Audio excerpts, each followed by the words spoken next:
Nakakaya na. Sige, mag-iinuman pa. Mag-iinuman pa kayo? Ay, sorry. Ito si Kakulat naman eh. Itong anak mo. Tatali na namin parang mo nito. Ayos naman. Ayun, si Totoy, magmamartilyo, naggagawa ng kulungan. Naku, napakarami na naman. Bye-bye muna, bye-bye, bye-bye. Giling-giling, giling-giling, wow-wow-wow, wow-wow-wow.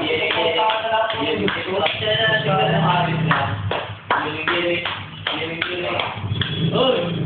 Aba? Walang problema. Sure. Ay, kasama ko si pare. Ikikisama ko si pare muna eh. Kaya huwag mo galala. Ha? Akong bahala doon. Akong bahala sa asawa mo. Siya. Ha? Eh, siyang pangit. Eh, kung nasa naman Siya. yun eh. Siya. Oh, nabigyan ko nila lalayo. Kami nga naman magkasama din eh. Hindi nga nakakalayo. Sa Mindoro na. Oo, eh, kayo. Pag nakauwi naman ako eh, kami naman magkasama din eh. Oh, sayang nga. Eh, kinabit ko yung bago ah. Yung panibago ngayon. Yung kinabit namin. Uy, ang bata sa kabila. Tingnan mo, i-refresh mo.